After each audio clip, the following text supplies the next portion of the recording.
जय हिंद दोस्तों, स्वागत है एक बार फिर से। आज दिन भर की तमाम बड़ी खबरों में पहली अपडेट में जानेंगे ज्ञानवापी पर हाई कोर्ट का बड़ा फैसला। सुबह 7 बजे से शुरू होगा एएसआई का सर्वे। फैसले के खिलाफ सुप्रीम कोर्ट जाएगा मुस्लिम पक्ष। तो उधर बीजेपी सांसद हेमा मालिनी ने उठा दी बड़ी मांग, कहा ज्ञानवापी के बाद जल्द हो कृष्ण जन्मभूमि का सर्वे। तो उधर दीपेंद्र हुड्डा ने मनोहर लाल खट्टर पर बोला जबरदस्त हमला, बोले खट्टर साहब इस्तीफा दें और हमें सौंपे कमान। तो उधर गोवा के निजी दौरे पर पहुंचे राहुल गांधी, रात्रि भोज पर कांग्रेस विधायकों से की मुलाकात। तो वहीं अब सीमा हैदर और सचिन करेंगे छप्पड़ फाड़ कमाई, नौकरी से लेकर फिल्म तक के मिले ऑफर। तो वहीं यौन उत्पीड़न के आरोपों पर अब हाई कोर्ट हो गया सख्त, कहा संबंध बनाने के बाद महिलाएं करा रही झूठे केस, पुरुषों के साथ हो रहा अन्याय। तो वहीं गदर 2 की धुआंधार हो रही एडवांस बुकिंग, सनी देओल की फिल्म ओपनिंग डे पर तोड़ेगी कमाई के रिकॉर्ड। और भी बड़ी खबरों को जानेंगे विस्तार से, लेकिन उससे पहले यदि आप भी मानते हैं कि देश की जनता बदलाव चाहती है तो इस वीडियो को लाइक कर चैनल को लाल बटन दबाकर सब्सक्राइब करें और कमेंट बॉक्स में लिखें जय हिंद। दरअसल दोस्तों आपको बता दें कि ज्ञानवापी मामले पर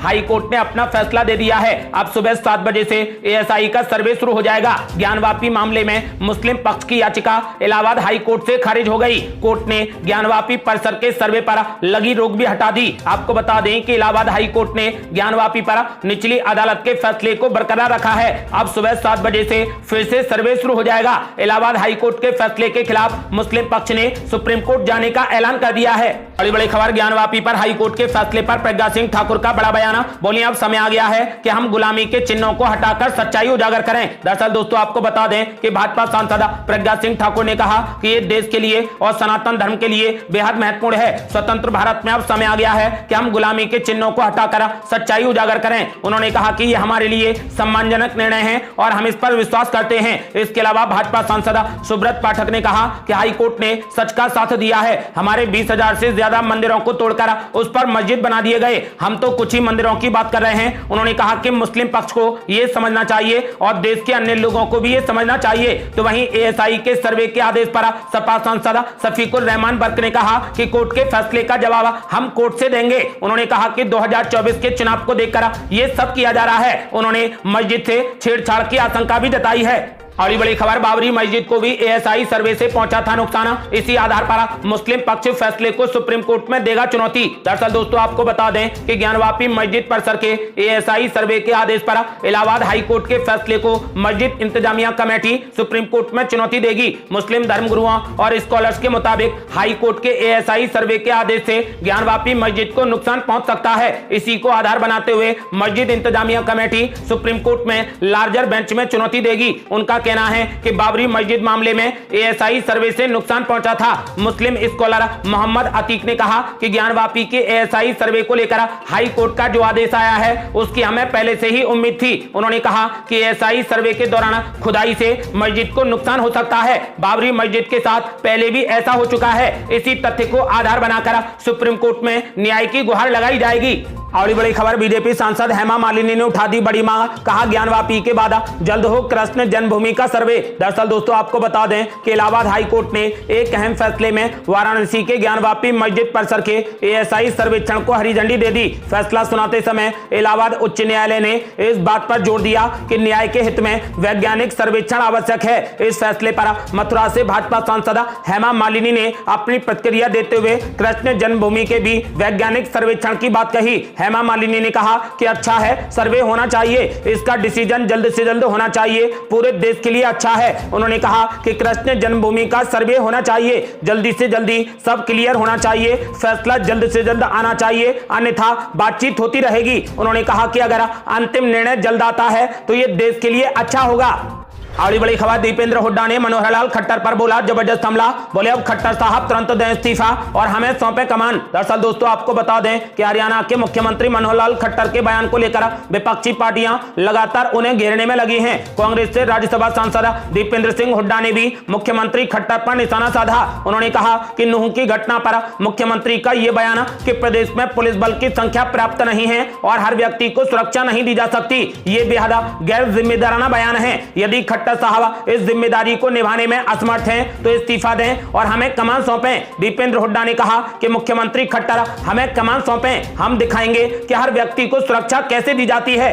और बड़ी खबर, एक्टिव मोड में राहुल गांधी गोवा के निजी दौरे पर पहुंचे, रात्रि भोज पर कांग्रेस विधायकों से की मुलाकात। दरअसल दोस्तों आपको बता दें कि कांग्रेस नेता राहुल गांधी निजी दौरे पर बुधवार रात गोवा पहुंचे। पार्टी के एक वरिष्ठ पदाधिकारी ने कहा कि राहुल गांधी बुधवार रात गोवा के डाबोलिम हवाई अड्डे पर पहुंचे। उनका स्वागत करने के लिए बड़ी संख्या में कार्यकर्ता एयरपोर्ट के बाहर मौजूद थे। कांग्रेस नेताओं के एयरपोर्ट से बाहर आते ही कार्यकर्ताओं ने उनके स्वागत में राहुल गांधी जिंदाबाद, राहुल गांधी भारत जोड़ो के नारे लगाए। आपको बता दें कि वहीं दूसरी ओर एक बार फिर कांग्रेस नेता राहुल गांधी प्रदेश में पदयात्रा करने वाले हैं। ये राहुल गांधी की भारत जोड़ो यात्रा की दूसरी कड़ी होगी। कांग्रेस पार्टी इस यात्रा को दक्षिणी जिलों से निकालने की तैयारी कर रही है। कांग्रेस पार्टी के सूत्रों का कहना है कि यह यात्रा 15 अगस्त या 2 अक्टूबर से शुरू होने की संभावना है। इस पूरी यात्रा का रूट करीब 3400 से 3600 किलोमीटर तक लंबा होगा। राजस्थान के कम से कम 4 से 5 जिलों के करीब 400 किलोमीटर के इलाके से यह यात्रा गुजरेगी।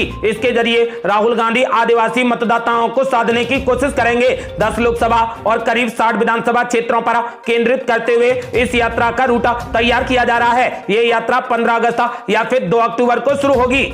और ये बड़ी खबर है, सीमा हैदर और सचिन करेंगे छप्पर फाड़ कमाई, नौकरी से लेकर फिल्म तक के मिले ऑफर। दरअसल दोस्तों आपको बता दें कि पाकिस्तानी भाभी के नाम से मशहूर सीमा हैदर बीते कई दिनों से सुर्खियों में हैं। बीते दिनों खबर थी कि सीमा हैदर और सचिन आर्थिक तंगी से गुजर रहे हैं। इस बात का जिक्र दोनों ने खुद किया था, जिसके बाद अब उनकी मदद के लिए लोगों के हाथ आगे बढ़ने लगे हैं। इसी बीच खबर है कि मेरठ के एक फिल्म प्रोड्यूसर अमित जानी ने सीमा और सचिन को अपनी फिल्म में काम करने का ऑफर दिया है। वहीं गुजरात के ने भी दोनों को 50-50 हजार रुपए प्रति माह की सैलरी पर नौकरी देने का भी प्रस्ताव रखा है। आपको बता दें कि इसके अलावा सीमा हैदर और सचिन के इंस्टाग्राम और यूट्यूब चैनल के सब्सक्राइबर्स भी दिनों दिन बढ़ते जा रहे हैं। ऐसे में अगर सब्सक्राइबर्स की संख्या ऐसे ही बढ़ती रही तो इसके जरिए भी उनकी कमाई होगी।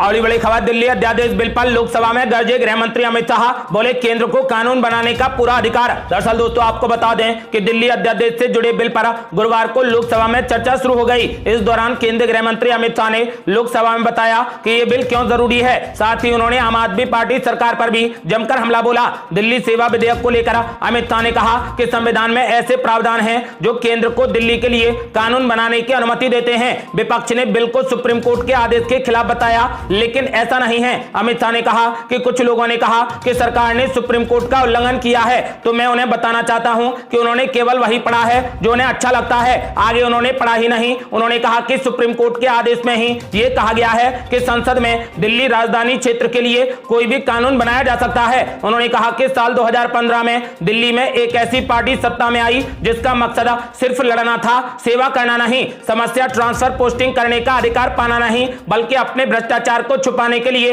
सतर्कता विभाग पर नियंत्रण हासिल करना है, जैसे कि अपने लिए बंगले बनाना। इसके साथ ही अमित शाह ने विपक्षी दलों के गठबंधन पर भी निशाना साधा। उन्होंने कहा कि विपक्ष के गठबंधन बनाने के बाद भी नरेंद्र मोदी पूर्ण बहुमत के साथ फिर से प्रधानमंत्री बनेंगे। गृह मंत्री अमित शाह ने कहा कि मैं विपक्षी सांसदों से यह अपील करता हूं कि वे दिल्ली के बारे में सोचें, अपने गठबंधन के बारे में नहीं। बड़ी बड़ी खबर, लोकसभा में पेश हुआ digital data protection bill. Congress बोली लोगों के अधिकार को कुचलने की हो रही कोशिश। दरअसल दोस्तों आपको बता दें कि केंद्र सरकार ने गुरुवार को लोकसभा में digital personal data protection bill 2023 पेश कर दिया। लोकसभा में विपक्ष के सांसदों की नारेबाजी के बीच केंद्र आईटी मंत्री अश्विनी वैष्णव ने digital personal data protection bill को पटल पर रख दिया। हालांकि इस बिल को विपक्षी सांसदों ने लोगों के निजी अधिकारों पर हमला बताया। Digital personal data protection bill 2023 पर चर्चा के दौरान कांग्रेस सांसद अधीर रंजन चौधरी ने इसका विरोध किया। उन्होंने कहा कि इस बिल के जरिए सरकार सूचना का अधिकार, कानून और निजता के अधिकार को कुचलने जा रही है। इसीलिए हम इस सरकार की ओर से प्रदर्शित किए जा रहे इस तरीके के इरादे का पुरजोर विरोध कर रहे हैं। और बड़ी खबर, भारतीय डाक में 30,000 पदों पर निकली भर्ती, बिना परीक्षा के होगा चयन, 10वीं पास करें आवेदन। दरअसल दोस्तों आपको बता दें कि भारतीय डाक में नौकरी की तलाश कर रहे युवाओं के लिए बड़ा सुनहरा मौका है। इसके लिए इंडिया पोस्ट ने ग्रामीण डाक सेवक यानी GDS के पदों पर बंपर बहाली निकाली है। इन पदों के लिए आवेदन प्रक्रिया आज से शुरू हो गई है और आवेदन फॉर्म जमा करने की अंतिम तारीख 23 अगस्त तक है। इच्छुक उम्मीदवार इंडिया पोस्ट की आधिकारिक वेबसाइट के माध्यम से ऑनलाइन आवेदन कर सकते हैं।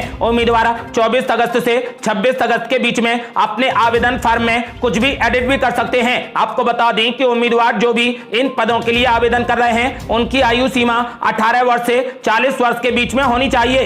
अगली बड़ी खबर, टमाटर की कीमतें फिर से छू रही आसमान। दिल्ली में 200 रुपए प्रति किलो के पारा तो ग्रेटर नोएडा में 300 के पारा। दरअसल दोस्तों आपको बता दें कि राष्ट्रीय राजधानी दिल्ली में टमाटर की कीमतें एक बार फिर से आसमान छू रही हैं। मदर डेयरी ने अपनी सफल खुदरा दुकानों पर बुधवार को टमाटर 259 रुपए प्रति किलो के भाव पर बेचा। टमाटर के प्रमुख उत्पादक क्षेत्रों में तेज बारिश की वजह से आपूर्ति बाधित होने से इसकी कीमतें एक महीने से अधिक समय से बढ़ी हुई हैं। आपको बता दें कि इसके अलावा ग्रेटर नोएडा में टमाटर 300 रुपए प्रति किलो के पार हो गया है। अगली बड़ी खबर, हिमाचल उत्तराखंड समेत 10 राज्यों में भारी बारिश का अलर्ट, उड़ीसा के कई जिलों में बाढ़ के हालात। दरअसल दोस्तों आपको बता दें कि देश के उत्तर पश्चिम में बुधवार से कई राज्यों में बारिश फिर से शुरू हो गई है। हिमाचल प्रदेश में शिमला कालका नेशनल हाईवे 5 का एक बड़ा हिस्सा भूस्खलन से गिर गया, जिससे यातायात बंद हो गया। वहीं उत्तराखंड में अलकनंदा नदी में पुल का एक हिस्सा गिर जाने से नदी की तेज धार में एक मजदूर बह गया। वहीं दिल्ली एनसीआर में भी कहीं तेज तो कहीं मध्यम बारिश हुई है।